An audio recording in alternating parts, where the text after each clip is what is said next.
They say the bells of Dunweld Abbey haven't rung since the Black Abbey massacre of 1311, and yet, just before dawn last Tuesday, a single bell tolled. Low, mournful, echoing across the fog-drenched moors. No one rang it. No one was there. But everyone in the village heard it. They say even the sheep stopped chewing. Even the crows, hundreds of them, perched on the frostbitten rafters, took to the air in a wild shriek. By sunrise, the sound was gone, but something had changed. The vicar's dog refused to go near the northern wall. The iron gate of the abbey's crypt was found ajar, though it hadn't been opened in over 200 years, and the earth behind the east transept, where the monks were buried in rows without markers, had sunk into itself, as if something had shifted deep beneath. It was into this quiet unraveling that I came. My name is Dr. Ellsworth, Hale Professor of Medieval Ecclesiastical History at King's College, London.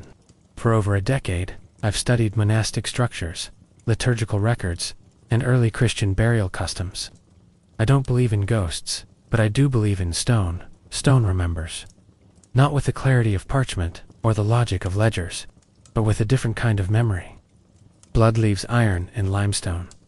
Heat warps it, cold splits it, and the fear of hundreds lingers in the mortar joints. Long after breath is gone. When Dunweld's parish council reached out to me timidly, as though embarrassed by the invitation, I thought it was just another excuse to catalog weathered fonts and assess lichen damage. But the attached note changed my mind. We've heard something in the crypt. Not rats, not water. Something ... breathing. Could you come before All Hallows Eve? I was on the train by morning. The journey took me through fields that hadn't changed much since the 12th century, mist hanging in strips above the hedgerows. Windmills long since abandoned, stone cottages hunched low against the gusts. When I arrived in Dunweld, the village was smaller than I'd imagined. Just a crooked crescent of slate-roofed homes surrounding a sunken green. The people, I noticed, didn't smile. They nodded, politely, briefly, and always with a glance toward the hill. The abbey stood on that rise like a wound that hadn't healed. Charred roof beams jutted through the mist like broken ribs. The rose window was long gone, leaving only a jagged aperture where light stabbed through like a watchful eye. It had once been the largest Benedictine house north of York. Now it was a husk dot at first. I couldn't understand why the locals hadn't cleared it, sold the stones, plowed the ground. But then I saw the soil, and I saw their eyes. Something kept them away. And it wasn't just superstition. There was ... a pressure in the air. As if you were constantly being watched, not by a person, but by the land itself. It made your skin itch. I met the vicar, Thomas Renly, at the rectory just after noon. He was a stout, nervous man with a handshake, like wet paper, and a voice that never quite rose above a whisper. "We don't usually let outsiders up there," he said, gesturing vaguely toward the rise. "The children say they see ... things, shapes, and once or twice a year, someone breaks in and then comes running out screaming. We thought perhaps being a scholar you might make sense of it." I asked about the bell. He blanched. "No one's touched that bell in my lifetime. It's rusted through. Shouldn't even be able to swing."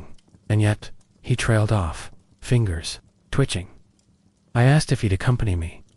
He shook his head, without hesitation. Only fools and mourners walk that ground after sundown. I hiked up to the abbey alone that evening. Twilight was bleeding across the horizon, painting the sky in streaks of bruised crimson and fading violet. A cold wind threaded through the long grass, bringing with it the faint scent of old ash, and something sweeter, something wrong. Like lilies left too long in water. The abbey's western entrance had collapsed decades ago, but I found a narrow path skirting the edge of the fallen nave. The stones beneath my feet were uneven, the once perfect symmetry of cloisters now shattered into chaotic piles. A bird startled from somewhere above me, wings thumping loud in the stillness. And then I found the door, a small, iron-bound wooden frame, tucked beneath a leaning archway entrance to the crypt. It shouldn't have been open, but it was. Not fully, just a hair. Just wide enough for something to slip in, or out. I reached for the torch in my satchel. I didn't believe in ghosts, I reminded myself. I believed in records, in layers of occupation, in human folly written in soot and stone. Still, when I pushed the door inward, the sound it made, an ancient, groaning creak, felt less like wood on stone and more like a warning. The air was colder inside, not just subterranean chill, but something more primal like the air inside, a tomb that hasn't been disturbed in centuries. The crypt was deeper than I expected, and far older as I descended. I counted the steps, 20, 40, 62 each, one worn concave by generations of barefoot monks. I reached the bottom and shone my light across the chamber. Rows of arched recesses lined the walls, each containing remnants of stone coffins, or, in some cases, nothing but bones loosely scattered. The moisture here had kept many of them preserved ribs, still curled like sleeping hands. Skulls tilted as if listening. In the center of the chamber stood a massive sarcophagus, unmarked. Sealed, a single raven feather lay on its lid, and next to it, a bell rope, frayed, ancient, but recently touched. I could see the smudge of oil on the rope's handle. Someone had pulled it recently, but there were no footprints, no drag marks, just that single bell cord, and the echo still ringing faintly in my head, then softly behind me, a whisper, not words, not breath, just pressure. A shift in the air. I turned, nothing, and yet I was no longer alone. I left quickly, too quickly for a proper examination, but I'd return. I had to. The next day, I visited the town's archives. In a locked drawer beneath a pile of forgotten census forms, I found it, an illuminated manuscript labeled Chronicle of the Black, Abbey, AD 1311. The ink was faded, but legible. It told of a massacre, a winter night, a silence broken by screams. Monks slaughtered in their cells. An abbot burned alive in the bell tower. And then just before the slaughter ended, bell rang once, not as an alarm, but as a curse. From that moment on, the abbey was abandoned. The surviving villagers swore that something had awakened beneath it that night. Something buried long before the monks ever built their house of God. Something that rang the bell not to warn, but to summon. The record ends with a single line, written in darker ink. Let the stones seal what the flesh cannot. Tonight, as I write this from my inn above the green, I can see the hill from my window, and I swear, the mist up there is moving, not drifting, moving with purpose. Something is waiting in the earth, and I intend to find out what. But I wonder, now, what the abbot saw before the flames took him, what made him pull the rope, or who held his hand when he did. There are sounds the living should never hear, not because they're too loud, not because they're sharp or sudden, but because they are soft, too soft, so faint they seem like memories, like the last syllable of a name whispered through time. Last night, I heard them, the whispers beneath the earth. I thought I had dreamt them long, slow syllables woven from the breath of the crypt. But when I woke, fingers cold against the glass, I saw the trail, thin, wet imprints across the floorboards of my rented room, as though someone barefoot had stood beside my bed and watched. They led back to the window, and the window was open. The sun, when it rose, was slow to burn through the mist. It hovered as a pale, indifferent eye above the moor, casting no warmth, only clarity. I sat in the rectory's small study, turning the pages of the Chronicle of the Black Abbey with gloves, though not out of preservation instinct. The ink, somehow, made my fingers itch. The pages had warped with age, curling slightly inward, as if resisting the light.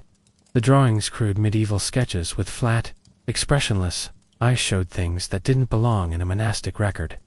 A man with no face, holding a staff of bone. A black spiral carved into a child's forehead. A tower not made of stone, but of hands. On one page, an image of the abbey bell itself, drawn larger than the others, with lines radiating from it like it was the sun. Below it, the caption in faded Latin, Vocatus, a tenebris. Non campana, said os in free summoned by darkness.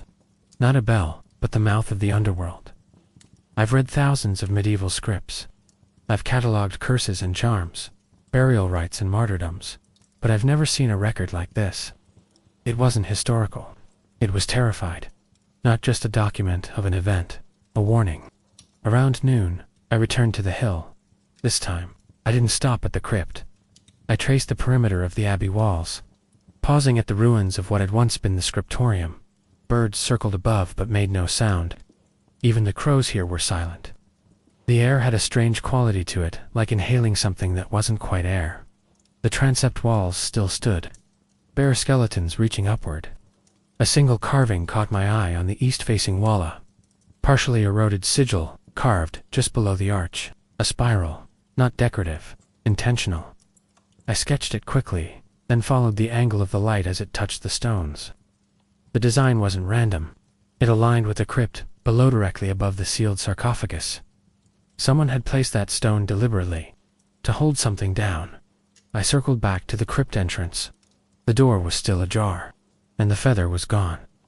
I descended again, torch in hand, and this time, I didn't stop to study. I went deeper. Beyond the sarcophagus, the crypt narrowed. A wall once blocked the corridor, but time and moisture had split the mortar. A gap wide enough to crawl through opened into a second chamber I hadn't seen before. It smelled of metal and mold. The air was heavier. Each breath felt like swallowing wet cloth. Inside were more bones, but not arranged like burials. Scattered, broken, some crushed beyond recognition. A row of stone alcoves lined the walls. One was different, cleaner than the rest, the stone less weathered. At its base, something shimmered. A book, bound in thick leather, warped and darkened by age. Not a printed codex. This was older, handwritten. The ink glistened in places, as if it had never dried. I opened it carefully. The text wasn't Latin, nor Anglo-Saxon.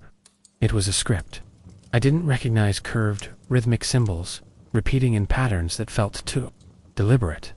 And then I saw the drawing, a spiral, but not flat. Three-dimensional, with limbs extending outward like branches or veins. And within it figures, eyes where mouths should be. Mouths stretched wide in endless silence. Beneath the sketch, one line in English, a different hand, older than any I've studied. Written in trembling script. Do not ring it. Not again. It hears. I heard a sound behind me, like breath caught between teeth. I turned. Nothing. Only the alcoves. Only the silence. I backed out slowly, keeping the torch raised. When I emerged into the main chamber, the sarcophagus had changed. A crack now ran down its length. Thin hairline, but new. That night, the villagers held a meeting at the church.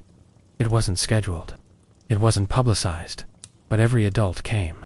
I sat quietly in the back, notebook in hand. No one acknowledged me. No one spoke above a whisper. They didn't argue. They didn't debate. They told stories, not legends. Accounts. First hand. One man recalled his grandfather, who had ventured into the crypt as a boy on a Durand, came back mute. Another woman said her sister vanished after writing a school paper on the massacre. Just gone. Her notes were found in the church vestry, smeared with something reddish-black. The vicar's voice broke the quiet. We thought burying it again would end it, but the bells rung, and the old names are waking. I asked what he meant. He didn't answer, but another voice did. An old woman in a shawl, eyes clouded with cataracts, but sharp as glass. It's not the monks buried in that crypt, dear. It's what they built the abbey to contain. I asked what that was. She only said, "You'll see it, when it's too late." I returned to my room, shaken, but not frightened, not yet. That night, the whispers returned. Only this time, they spoke my name. I left at dawn with my satchel packed and a decision made. I would open the sarcophagus, not out of arrogance, not out of disbelief, but because I had to know. The abbey wasn't built on haunted land. It was built as a seal, a lock, and something inside that lock was shifting. The manuscript, the cracked stone, the vanished girl, they were not unconnected. I reached the crypt with first light. The air was different, tighter, like walking into a room with one breath left in it. I stood over the sarcophagus, fingers trembling. There were no latches, no runes, just a massive stone lid, carved with a shallow spiral. I placed my palms flat against it.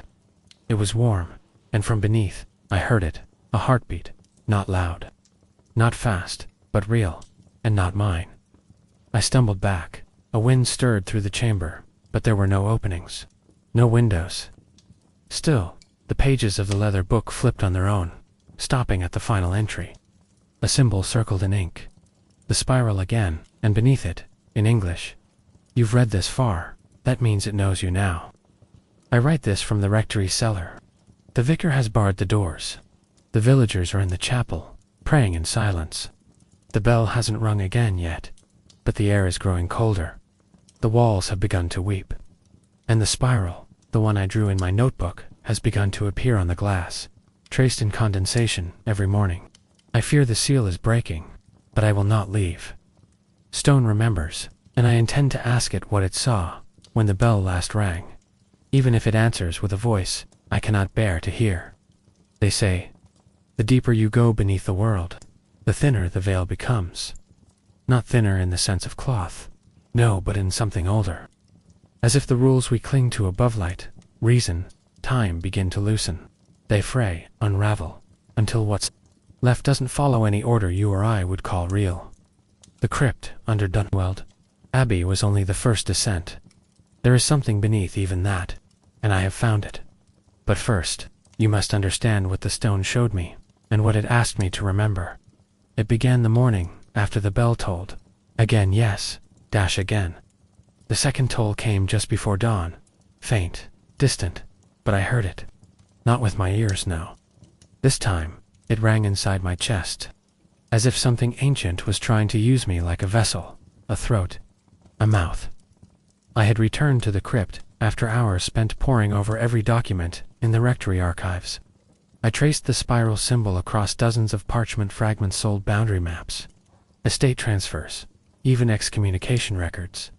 Wherever the Abbey's foundation was marked, the spiral followed, sometimes drawn in margins, sometimes embedded in architectural diagrams, never labeled, always present. It wasn't a symbol of faith, it was a warning, or worse, a lock. I descended the 62 steps again, torchlight flickering against damp walls. The cracked sarcophagus greeted me in the cold silence. The hairline fissure had widened, overnight, only slightly, but enough to reveal a glint of iron beneath the lid. Not bone, not stone.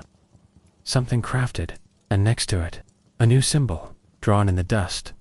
Not by my hand. 3 spirals, interlocked, a Triskelion, older than Christianity. Older than the Celts, a symbol of movement, of cycles, of eternal recurrence. The dust was disturbed around it, a smear, a trail. I followed. The narrow breach in the wall beyond the crypt's rear had widened. The stones had shifted now, had been moved. Deliberately, something was guiding me downward. The passage beyond the breach had no mortar. It was hewn directly into the earth, ancient, primitive, unrecorded.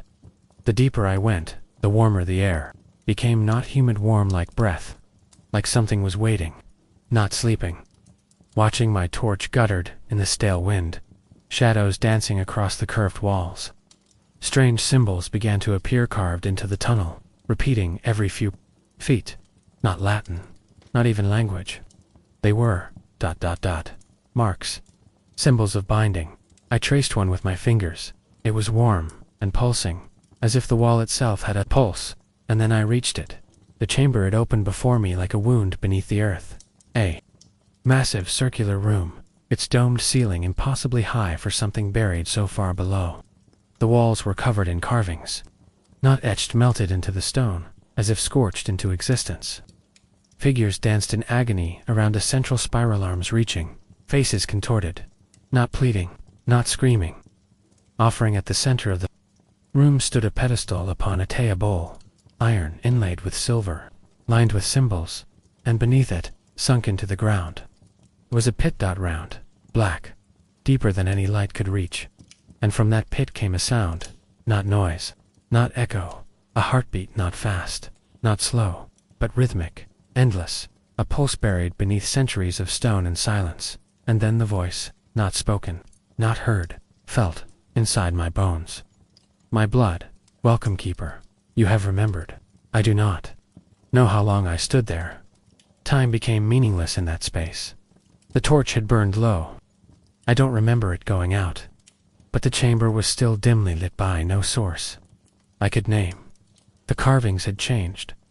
The spiral in the center of the wall was rotating no very slowly, not physically, but visually, like looking at something that shouldn't move, but does, when you're not watching. I approached the pedestal. The bowl was empty, but inside, scratched into its surface, was writing. Blood remembers. Speak the name, call what waits.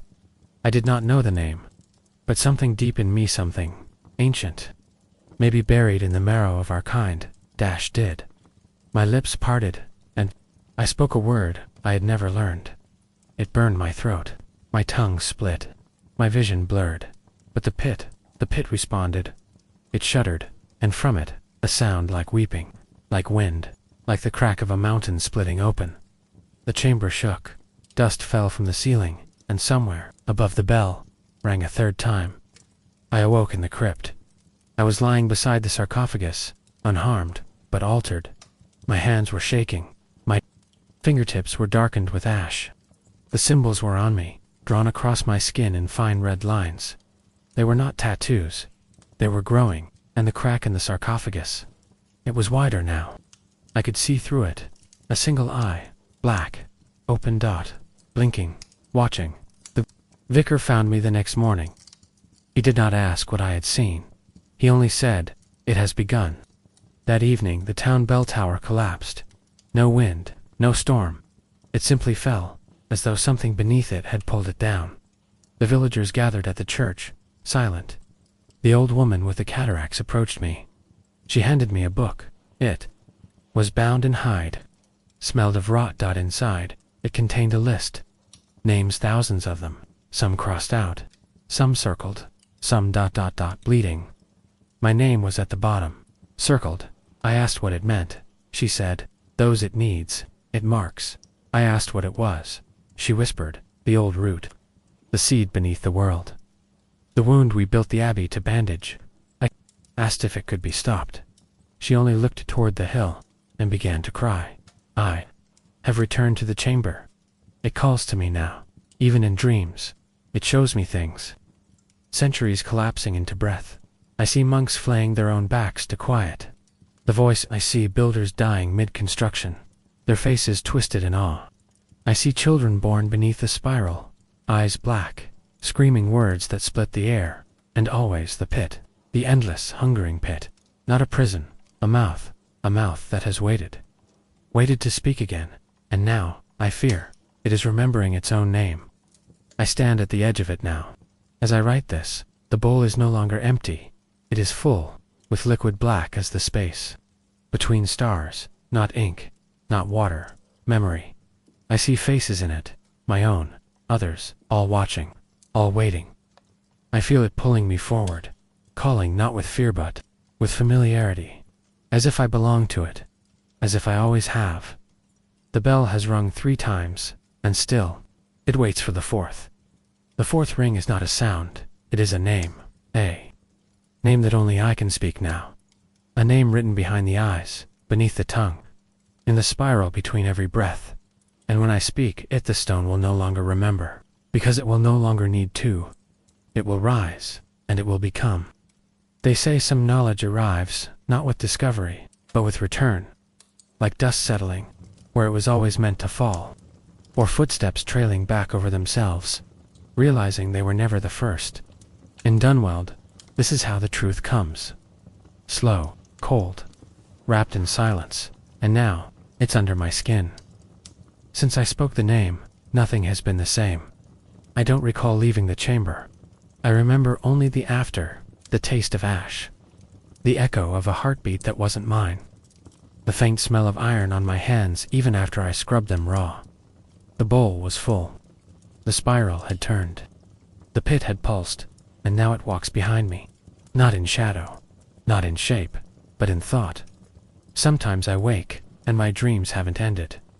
They've just changed location, and the whisper is still speaking. You are what we made. You are what we forgot. The vicar does not come to the rectory. Anymore the chapel remains locked, not by key, but by salt lines of it etched along the threshold, carved into the wooden runes that crack and hiss if touched. I asked the old woman what it meant. She only said, "They've begun to remember what they buried." Buried. That's the word they use. But the deeper I read, the more I learn it. Wasn't buried. It was grown. The abbey wasn't just built atop something. It was grown out of it, like moss on a stone, like rot in a tree. Every arch, every vault, every prayer whispered in Latin to a god above was unknowingly whispered to something below. The monks didn't know it at first. They came in the 900s, according to the records, from the south, fleeing war, fleeing plague, looking for sacred ground to build a home. And they found the hill, quiet, soft, unclaimed, or so they thought. The first structure was wood, a simple chapel with a bell tower. The bell was iron, cast in the valley below. When they rang it the first time, the ground shook. They wrote it off as a fault line, a tremor. But it was neither. It was a stirring, an eye-opening. The bell didn't mark mass. It didn't call the faithful.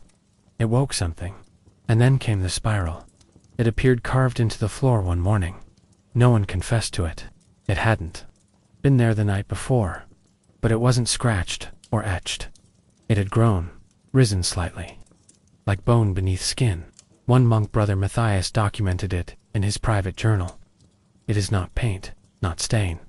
The spiral feels alive. I pressed my hand to it and felt warmth and hunger. His entries end 4 days later. The next page is torn. The ink on the margins is burned. The same morning, the chapel bell rang on its own, 3 times, and from that moment, they never used it again. Instead, they built around it, stone upon stone, vaults upon vaults. They sealed the spiral beneath the new foundations, and called it sanctified. But a seal is not a cure. It is only a delay. The villagers have begun to change, not visibly, not all at once, but their eyes linger too long when I pass. Their children no longer play near the church, and the animals, they don't make sound anymore. Not even the dogs. Silence has become its own language, and the air it's heavier, like water pressing down, like breath pulled back. The spiral has begun to appear elsewhere, on window panes and frost, in the bark of trees, and worst of all in skin. A boy Jacob came to the rectory crying. His mother said he'd scratched his shoulder raw, said it itched, said it burned. When he lifted his shirt, I saw it, the same spiral, perfectly formed, just beneath the surface, raised like a scar from a wound, never made. He asked me if it meant he was chosen. I didn't answer, because I don't know. But I fear it doesn't mean he's chosen. I fear it means he's marked. I returned to the chamber. This morning, not willingly, but the spiral on my palmette darkened, turned black. Hot, it guided me, pulled me. The chamber had changed again. There were stairs now, leading deeper, where before there was only stone. There was now passage, cut from the earth like a vein, and lining the walls bones, not laid respectfully, piled, stacked like offerings, or barricades. The air was thicker. I could taste metal in my teeth. And still, the whisper persisted. We are beneath your gods. We are older than memory. I descended. The next chamber was vast. Not a room, a cathedral. Columns rose from the floor like petrified trees. The ceiling curved into a dome so wide, I could not see its edges. At the center, the bell dot. Not the old iron one from the chapel. This one was stone, and it floated hung in air, suspended by nothing. And beneath it a spiral so massive it took up the entire floor. Carved deep, still bleeding, black fluid that shimmered in patterns I couldn't comprehend, and around it dashed shapes, not people, not beasts. Things that bent the mind to look at. Shapes that didn't obey symmetry. Eyes in wrong places. Joints that bent backward. Still waiting, as if the ringing of the bell would awaken them. And in the silence, I felt the urge to ring it, to become part of whatever memory this place kept. Because that's what it is. It's not a prison. It's not a temple. It's a memory. A place where something remembers what it used to be. And we are the dream it had to forget. But now, it's waking. And dreams do not forget kindly. When I surfaced again, night had fallen. The village was dark, no candles, no lights, and in the chapel, chanting, low, monotone. The villagers sat in a circle, eyes closed, hands joined on in the center. Jacob. The spiral on his shoulder was glowing, pulsing, and above it, the bell ringing without sound, but in the air. I could feel it, in the bones of the building, in the marrow of the people, in the core of me. Something was coming, and we were no longer witnesses, we were vessels. They say a place remembers, not in words, not in scripture, but in silence, in soil, in the way air doesn't move when something old is watching, in the way you feel your breath slow down, not out of peace but reverence. This land remembers what the monks tried to forget, and I have seen what it dreams of. It has been 3 days since I returned from the stone cathedral beneath the Abbey. Or perhaps it's been 3 weeks. Time here no longer behaves. The sun sets too early. The night hums with invisible tension, and the villagers have stopped speaking. They do not speak. They do not blink. They chant. Even when their mouths are closed, I can hear it, like a murmur, from beneath floorboards, like breath through hollow walls. And the boy Jacoby walks among them like a prophet now. Eyes open, spiral still glowing beneath skin. I tried to speak with him. He only said, "It is almost time. You must go deeper." The vicar is gone, vanished. No struggle, no blood, no note. But in his room at the rectory scratched into the floorboards. Beneath the bed were the words, "IT has remembered its shape." Not a threat, not a warning, a fact. And the spiral drawn beneath it. It was moving. The wood around it was warping, bending in unnatural ways. And when I looked away, I could still feel it turning inside me, like a gear that had caught hold. I returned to the chamber that night, not by choice. The earth led me, not in path, but in pressure. A pulse in the stone, a pull in my feet, as though gravity itself was pointing downward. The entrance was different this time, no longer narrow. It had widened. The bones along the walls were organized now, arranged, stacked neatly like bricks, each skull facing inward, toward me, and each had the spiral carved into its forehead, some shallow, some deep, some still wet. I walked the corridor. The deeper I went, the louder the silence became. Yes, louder. Because it wasn't empty. It was listening. And behind it, a sound like wet soil breathing. When I reached the cathedral beneath the crypt, I found it had changed again. It was no longer stone, not entirely. The walls pulsed now, not visibly, but subtly, like a lung inflating slowly. The stone bell still floated, but beneath it, the spiral floor was now open, a pit, wider than before, and from its depths came light, not white, not yellow, not red, slow, rhythmic, pulsing in heat, the kind that isn't warmth but presence. Something far below was near the surface, and it wanted to be known. On the walls of the chamber, new carvings had appeared. No tools could have made them. Scenes, centuries of scenes. I walked slowly, torch in hand, as the history unfolded around me. The first settlement, before the Abbey, before the monks, a pagan site, a circle of standing stones. Beneath them a spiral carved into living rock, figures in robes, eyes blacked out, hands raised, not in worship, but in exchange. They were giving something to the pit. Children, animals. The drawings, blurred at the edges, but the spiral beneath them all grew deeper. The next panel showed collapse, fires, screams, the pit erupting with tendrils of shadow. The spiral over the village, burning, and then silence. The carvings ended, but as I walked, a final wall greeted me. Not stone, flesh, covered in skin, stretched tight and thin. Veins barely visible, and carved into it not with tools. But from within was my name, and the date. Today's date. I stepped back. The floor pulsed. The air tightened. And then, the bell rang, but not with sound. It vibrated the blood in my body. My vision flickered, and suddenly, I wasn't in the chamber anymore. I was somewhere else, or somewhen. The sky above me was black, not night, not space, but absence, a void without stars. Beneath, it's the Abbey, but not ruined.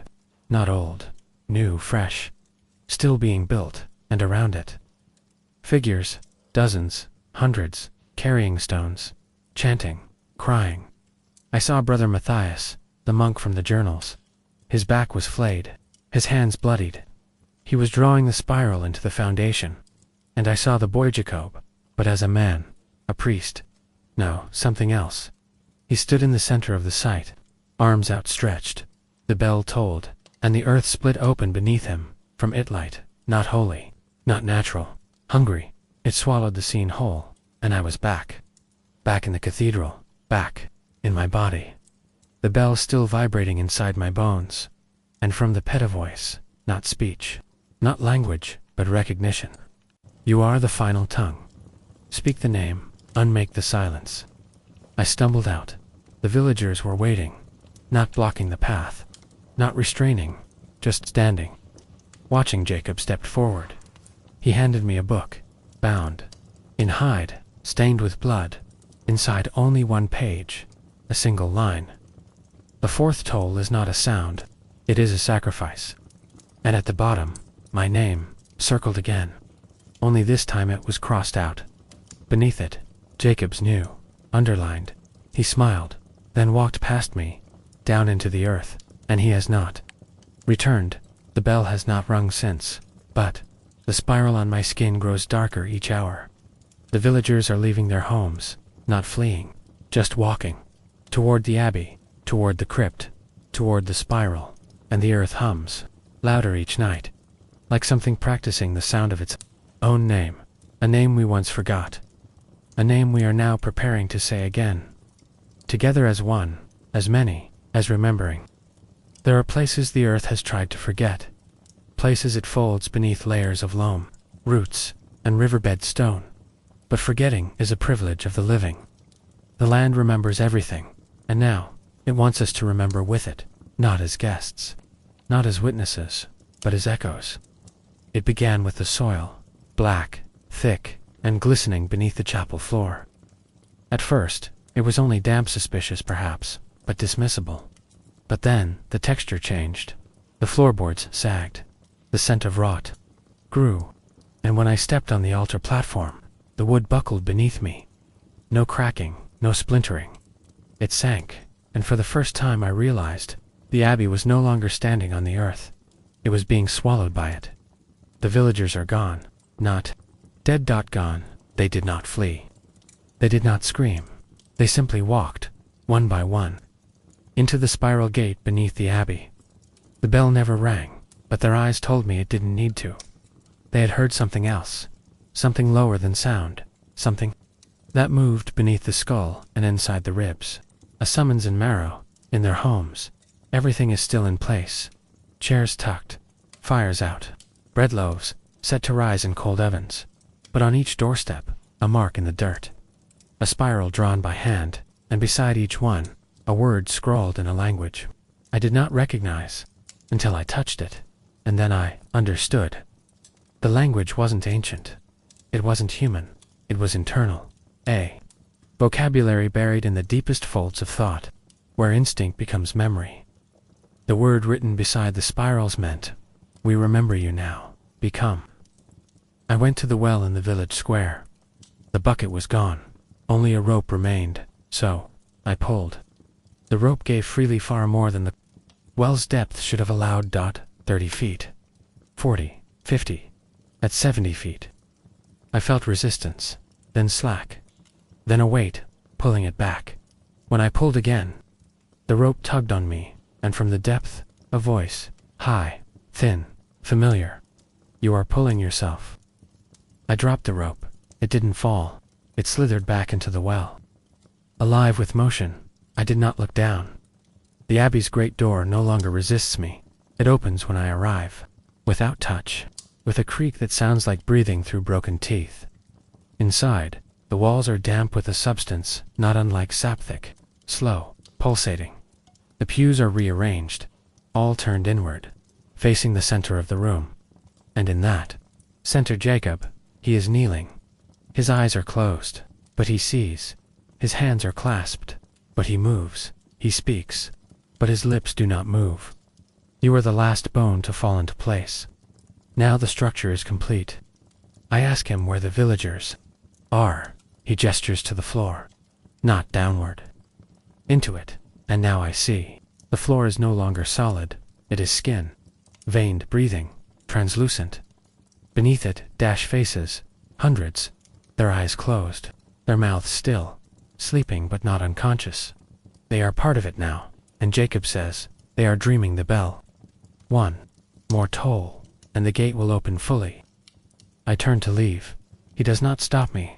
He only says, we are not summoning. We are remembering, and memory is a doorway. I run out of the Abbey, into the woods, where no spiral is carved yet, but as I run, the world bends trees, lean in unnatural directions. Branches arc like arms. Leaves whisper, as I pass, not rustling, but hissing. I reach the river. It is still not frozen, not flowing still, and beneath its surface, see another me, watching, mouth open, but it does not breathe. I blink and the reflection is gone that night. I return to the rectory and find a book on my desk, bound in blackened wood, with no title. I open it inside. I find names, thousands, each one followed by a date and a symbol. Most have spirals, some have crosses, some have both, but at the very end, only one name, my no date, just the symbol, a mirror split in half, and below it, you are. The memory of forgetting. The sky is wrong now, no longer stars, just a dim red hue, as if something massive behind the sky is beginning to glow. The birds no longer fly.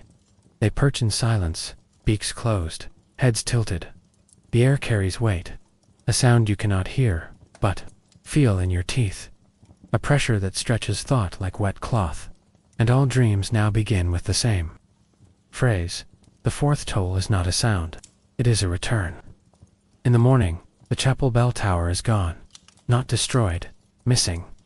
Where it stood, a new spiral glows, not carved, but branded into the earth.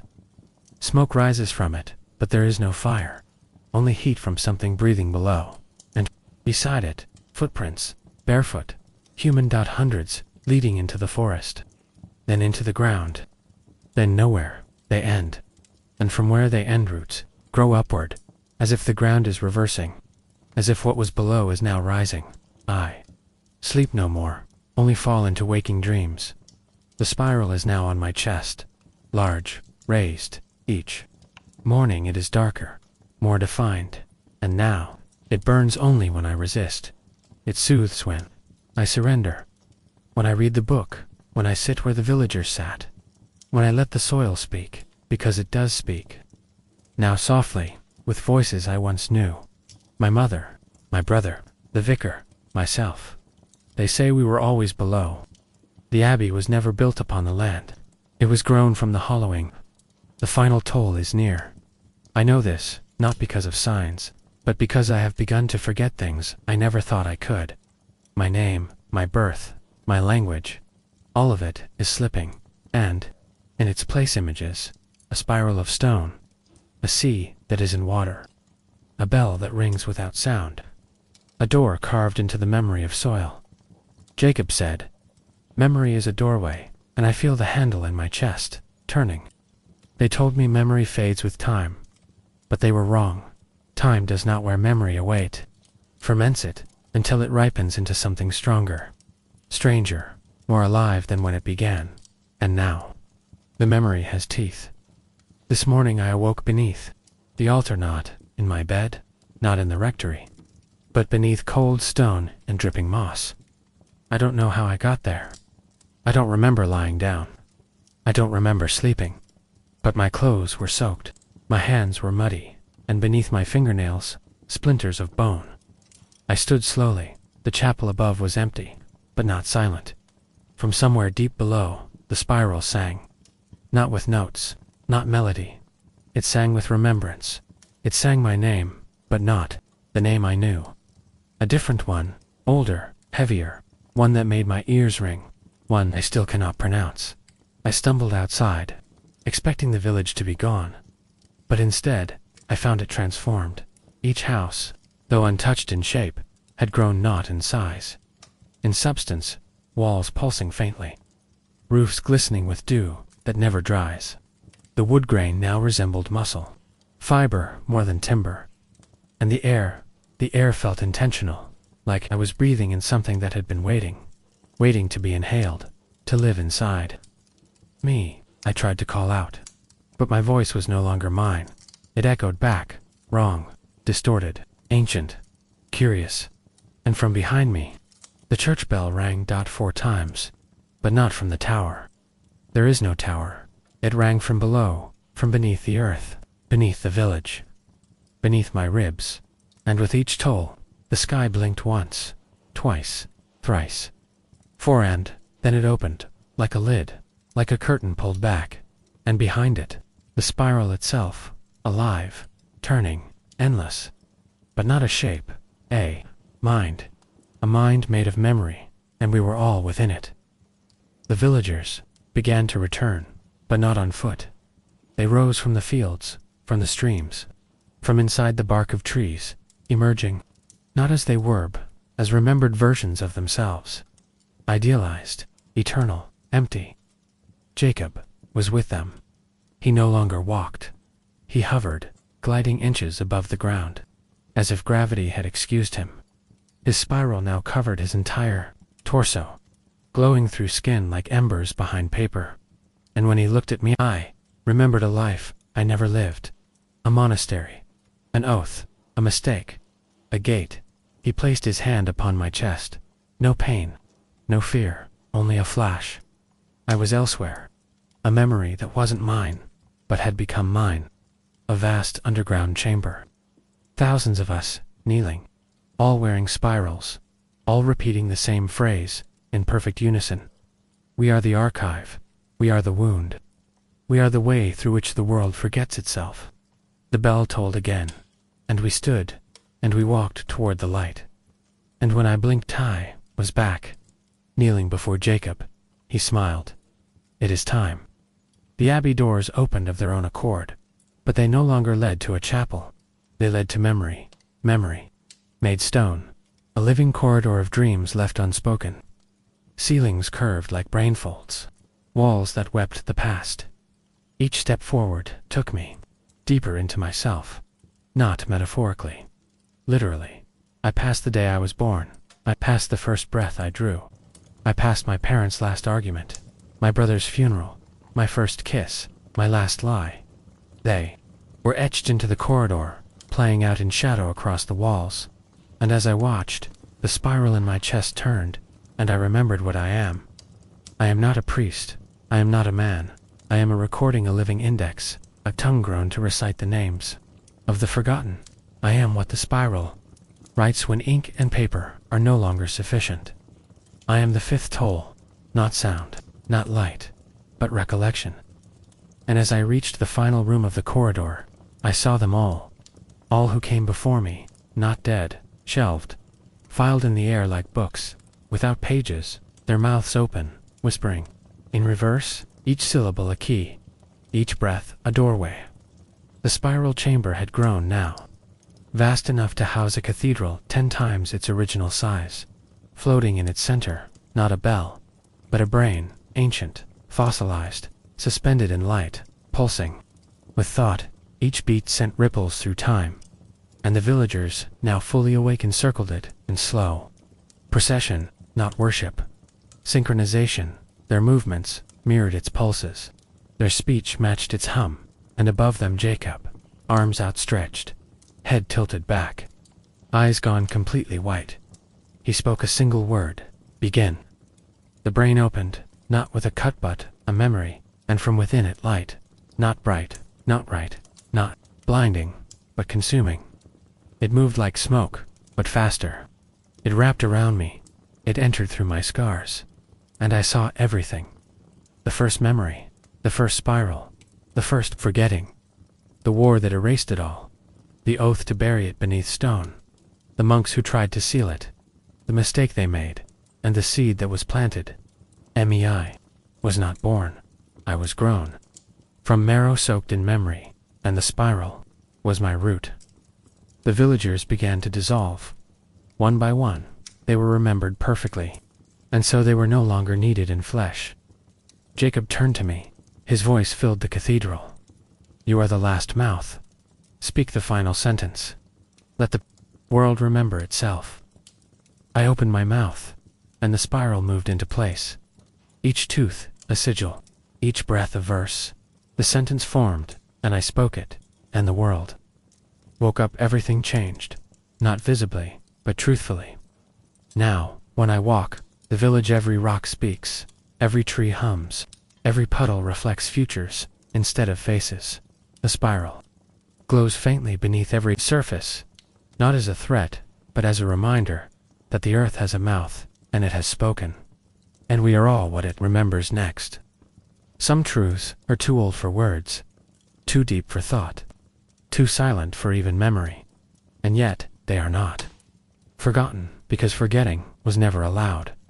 We are not witnesses to history. We are its echoes. And now the echo has become louder than the voice. I no longer sleep in the rectory. I do not sleep at all, not because I can't, but because I no longer need to. The spiral has taught me how to dream while waking, and in those dreams, I do not see the world as it is, but as it was. Before we knew what to call it. No stone, no sky, no body, only intention, swirling, becoming. And in the center, a sound. The first sound, the one from which all others would descend, a sound not made by mouth or wind, but by remembering. I live now beneath the Abbey, in the corridors that were once sealed, but they are not corridors anymore. They are veins, pulsing slowly, carrying not blood, but story. And with each pulse, I feel the world shifting, not forward, but backward, back toward the shape it used to be, before time chose its direction, before death chose its limit, back to when the earth was soft with promise, when silence was still deciding what kind of silence to be. I walk those passageways barefoot now, because the stone beneath them is alive. It breathes, and when I walk across, it listens, and sometimes it speaks. It tells me things no language can carry, not with grammar, not with syntax, but with shape. Images burned into the brain like sunlight through closed eyelids. I see the spiral, but not the one we carve into stone or skin. The original, a shape not drawn, but dreamed, not circular, not linear, but recursive. A loop that births itself with each breath, and I see what it surrounds. Not a god, not a being, but a moment. One that never ended. One that we have all been orbiting since our first breath. And now, we are being pulled in. The villagers are no longer villagers. They walk the halls like librarians of the unseen. They do not speak, but they exude thought. I feel their memories brushing mine, soft and sharp all at once. One passes me with a look and I remember his entire childhood. Another lingers near the central chamber, and I taste the final words he whispered before stepping into the spiral. These are no longer people, they are pages, and the spiral is their binding. I found a room last night, one I had never entered. Even the spiral could not show it to me until now. Inside, mirrors. Dozens. Hundreds, all facing inward.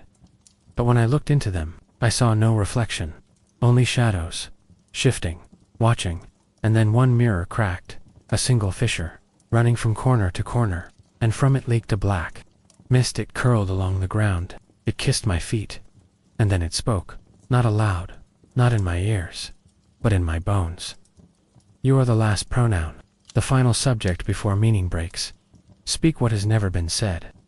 I asked what it wanted me to say. It replied, say yourself. I left the room shaken, not afraid, but split. I no longer move as one. There are parts of me that lag behind, others that rush ahead. I pass myself in the halls, sometimes as a boy, sometimes as an old man, sometimes as not human at all. The spiral is no longer on my chest, it is in my sight. I see it behind every surface, between every breath. It guides me not with direction, but with removal. It takes away every path until only one remains, and that path descends down now, deeper than stone, deeper than light. I carry no torch, I do not need one. The walls glow faintly with the future, not images, not events, but textures of what is to come. Rough for struggle, smooth for surrender, wet for grief, dry for forgetting. I walk by feel now, and the feel is familiar, like returning to a house I never lived in, but always dreamed of. Each step is not progress, it is a sentence, and the earth is learning how to read me. At the end of the corridor another chamber, massive, hollow, round at its center, a pool, still black, infinite. I kneel beside it. I look in, and this time, I see, not myself, but the first face, not human, not formed, just aware. A face that watches everything at once. It does not blink. It does not age. It does not end, and around. It dash names, names carved into water, names spoken before air, names I cannot pronounce, but now somehow remember. I lean forward. The water ripples, and the face speaks.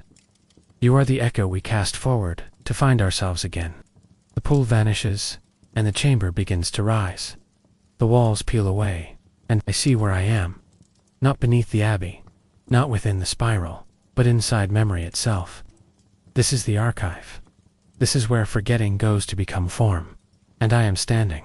In its deepest shelf, all around me dash statues. Thousands each, made from different materials. Bone, glass, ash, salt. Each statue holds something. A heart, a scroll, a seed, a bell dot, and each one bears my face. 1,000 versions of me, each one, a choice I never made. The air thickens, the spiral on the floor ignites, and from above, I hear the voice again. Which you will you become? I cannot answer, because I know. Longer, know what I is. There are too many of me. Too many echoes. Too many dreams disguised as decisions. But then one statue moves, its eyes open, and it speaks in my voice. You have reached the edge. There is no further descent. Only transformation. And it hands me something. Not an object, but a thought. A single, perfect thought. Round, cold, infinite. I take it. I swallow it, and suddenly I am back in the chapel, standing at the pulpit, the congregation before me, villagers, spiral bearers, past selves, future selves. The bell tolls, and I open my mouth, but I do not preach. I remember out loud the original sentence, the one that split the world from silence. Let there be memory. Let us begin, as the spiral always does. Not with the start, but with the return. I cannot feel my heartbeat anymore. Not because it is gone, but because it no longer beats. It spirals, slowly, quietly, infinitely. Each turn pulling me inward. Each revolution, a memory I didn't know was mine. I do not sleep. I do not eat. And yet I grow heavier each day. Not with flesh, with remembrance. Like my body is made of all the things the world has tried to forget, and now it remembers through me. The Abbey has changed again. It no longer casts a shadow. Not because the sun is gone, but because the Abbey has stepped outside of light. Its shape remains. Its stone is the same. But when I look at it now, I see not architecture. I see grammar. Pillars that serve as punctuation. Stained glass as syntax. Every pew, a clause in a sentence that has not yet ended. And at its altar, the next word, waiting to be spoken. I enter without touching the door. The Abbey no longer admits or denies. It absorbs within. The villagers kneel. But not toward me. Not toward the altar. Toward the absence behind it. The space where nothing rests. The hollow where a bell might be. Were it made of silence. And above that hollow, a single eye, open still.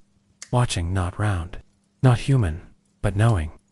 The kind of eye that existed before creatures evolved to see. The kind that doesn't look, but remembers what was there. Even before it was born, I kneel with them, not from reverence, but from gravity. The pull is real now. It hums in the bones. It winds the muscles like rope. And I feel the sentence approaching. Not a phrase, not a prophecy, but the original utterance. The one the world tried to bury under centuries of noise. And from the floor, the spiral begins to rise, not drawn, not sculpted. It rises like mist. like smoke that remembers being solid, and within its curve I see my name, but not as I know it, as it was before names were spoken, before mouths, before language forgot itself.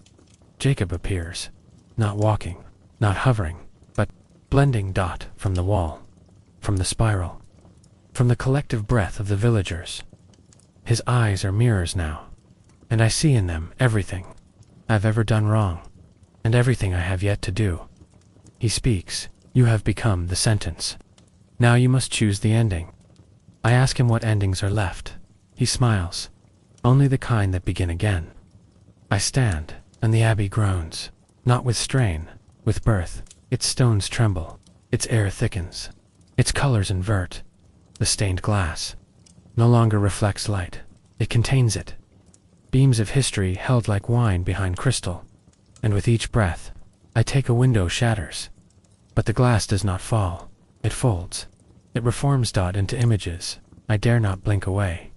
The sea swallowing cities, the sky forgetting its color, the spiral inside every cell, and me at the center. Not chosen, written. Jacob takes my hand. His skin is no longer skin, it is parchment, tattooed. In languages I cannot pronounce, but I understand, because no language no longer needs lips. Memory is fluent, and it speaks in me. We walk through the altar, not behind it, through it, because now it is a door, carved not with tools, but with time, beyond it blackness, not void, ink, and we step into it. The descent begins again, this time, downward, through meaning, not through stone. We pass through layers of forgotten history, not events, possibilities, the lives that could have been lived, the words that were never spoken, the regrets we were never brave enough to shape, each layer darker than the last, until at last we arrive at the root memory. The first spiral, the one that was never drawn, only dreamed, and it dreams us now. Inside the root, there is no sound, not even breath, because breath requires space, and the spiral consumes it, not violently, not greedily, but naturally, as if it was always meant to replace air with thought. And in that breathless world, I see the others, all who came before, not dead, not lost, but stored, their eyes open, their bodies still, their mouths curled in the final syllable of a word the world could not bear to hear. And I understand, the sentence is not to be spoken aloud, it is to be survived. I walk among them. Their names pass through me like wind through a broken window. I remember every one, not just what they did, but what they almost did, what they wished for, what they never told anyone, and I carry them now. Their memories fuse into mine, until I can no longer tell where I end and they begin. And the spiral says, now you are worthy. A light appears, but not in the distance, dot from within, behind the eyes, and it floods, outward lighting the black ink of the spiral root, and I see the sentence, the one they all carried, the one they could never finish. It floats before me, half dash, formed it, has no grammar, only weight, and I reach for it. I take it, and as I read it, feel my spine, aligned by blood, still. My lungs reset, and the world ends, not with fire, not with ash dot, but with a comma, and then I wake, on the floor of the chapel. Alone, the spiral is gone. The villagers are gone. Jacob is gone. Even the eye has closed. But the sentence remains, not written, but inside me, each breath I take. It whispers it, not to be spoken, only felt, because if I speak, it the world will hear, and the world will remember, and memory is a kind of hunger, one that never ends, one that always begins again, one that, now, wears my face. There is no sound now, not because the world is quiet, but because I have stepped beyond sound, and here at the edge of the final sentence, even silence has forgotten how to speak. The abbey is gone, not destroyed, not abandoned, simply closed, like a book that has been read one too many times. Its pages no longer welcome daylight. Its stone has curled inward, and beneath its bones only, the spiral remains, not drawn, not carved, but alive, turning slow, turning still, turning always. I walk the village, One last time, it no longer recognizes me. The houses do not face the road. The trees hum in a tongue, no longer spoken. Even the sky above me has changed shape, no longer flat or round, but folded, as if the heavens themselves had been creased into a letter, and sent back in time to be read by the first who dared to look up. There are no villagers left, not in form, but when I press my hand to the stone of the well, the wood of the chapel door, the rusting hinge of Jacob's forgotten gate, I hear them. We are not gone, they whisper. We are not remembered. We are what memory became when it outgrew the body. I descend once more, not into tunnels, not into catacombs, but into myself, through thought, through past, through marrow and bone. I pass the first dream I ever had. I pass the first lie I ever told. I pass the moment I stopped believing I was real, and deeper still. I reach the place where even memory fears to tread, where time folds in on itself, where the spiral collapses, where the voice inside the voice waits. It is here that the final door appears, not a portal, a pause, and on the other side, the ending I step through, and there it is. Not a cathedral, not a brain, not a god, just a room, small, circular, white dot, featureless, but impossibly loud, not with sound, with presence. The presence of every version of me that never made it this far. They are here, they are watching, some with awe, some with pity, some with nothing at all. And in the center, the spiral no longer. Symbol, but source, unfolded, unspooled. Its coils suspended in midair. Each loop a memory, each turn a world, each breath an entire lifetime, and from within it, a voice I've never heard, but have always known. It speaks. You have carried the sentence this far, but it was never yours to finish. I try to ask, then why me? But the question dissolves, because now I remember. I was not chosen, I was grown. From the seed of a thought, too heavy for paper, too wide for tongue, too long for time. I was made to carry, to endure, to absorb, to hold what should not have been held, and now I must let it go. The spiral opens, and I feel it all at once. Every moment, every breath, every story that has passed through stone and song and scar. The weight of history. The heat of memory, the hush of endings, too afraid to name themselves, and I speak. One final time, the sentence leaves my mouth, and with it, everything else: my name, my shape, my shadow. The past unravels, the future exhales, the spiral closes, not with a bang, not with a bell, but with a breath, a long, slow, knowing breath, and the moment it ends, there is peace. No more voices, no more names, no more remembering, only the soft hum of a world made whole by the forgetting. And now, there is only stone again, still patient, unwritten, waiting for the next sentence, waiting for the next mouth, waiting for the spiral to turn. Once more, and somewhere in the dirt beneath an abbey, long since crumbled, a seed stirs, not of flesh, not of thought, but of memory, and the stone remembers. Even when we do not, especially when we do not, because forgetting is how it begins. Again,